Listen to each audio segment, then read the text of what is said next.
Islamu ma Oromotu Rabbiin qofa sodaati moo Kiristaanu ma Oromotu Waaquma isaa sodaati moo maal inni warri Itoophiyaa hoogganu kunniin Waaqa biraa qaba yoo guddate Waaquma lama qabdu bar tokko Islaamuma tokko Kiristaanuma isaan suniyyuu Waaqa isaa san sodaanne si ajjeesuu jira isaan sunu si ajjeesuu jira amma Amaara Islaamaa tokko yoo laatti Amaara Islaamaa Islaamummaadhaaf harkiin sirraa qusatu hin jiru si ajjeesa. Amaara kiristaanummaadha Oromoo kiristaanaa jira. Oromoo Islaamaa jira. Amaara kiristaanaa jira. Amaara Islaamaa jira. Ni beekna bareechine. Garuu ammoo Amaarri kiristaanaatiif Amaarri Islaamaa ajaja sana godhatanii Oromoo lachuu ni adamsu. Oromoo kiristaanaatiif Oromoon Islaamaallee adamfa gubachuu jirtaa'u.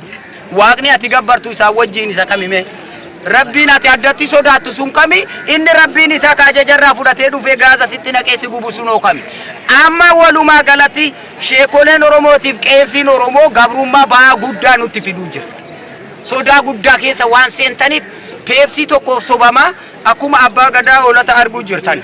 kan mootummaa kursii jalatti qabu ka'eedha amma manni isaatu saamame kunoo agalateeffatu ka mootummaa gaafa sana ni jabeessina deemitiire mootummaa saamame namni waan dhufuun beekin waan ta'een beekin waan dhufuun beeku ka waan dhufu wallaaluu irraa gaafa sana namicha kursii jalatti qabame har'ammoo takka takkaan qaqqabu jira waan isaan mana keessaa qaban harkatti adamsuu jira kun ammoo yakka guddaa osoo hin taane yakkamtoonni osoo warra sanas hin taane yakkamaan numa mataa keenyaadha waa hubachuun duratti harka dhoofneef itti galle ni deeggarre ni tumsineef kun hundi miidhaa ta'e sheekoleen Oromoo qeensiin Oromoo keessaa yoo ani warra kanarratti kan xiyyeeffannoon kiyya deebiin yoo haqa keetiif du'uun shahidee siif hin taane taate Islaamaan barsiisattee nu rakkisaan oolin namaatu jira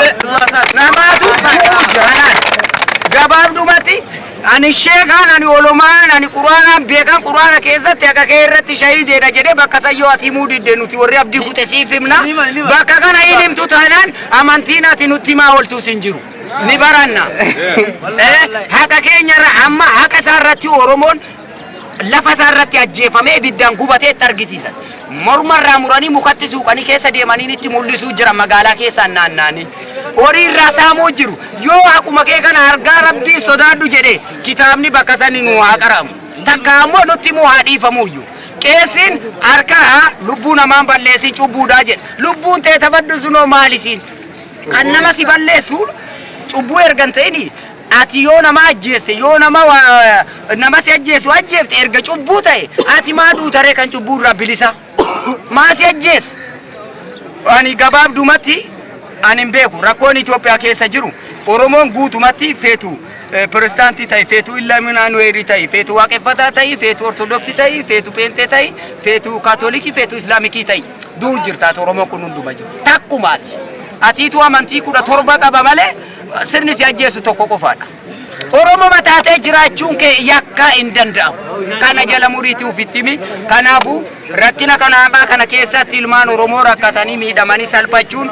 waan badii isin gootan irraa kan ka'e arra dargaggeessi biyya kana keessatti boora'ee isiniin jedha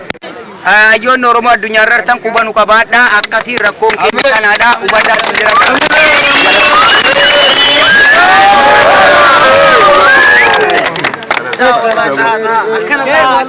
كنتها والله يا كنا كنا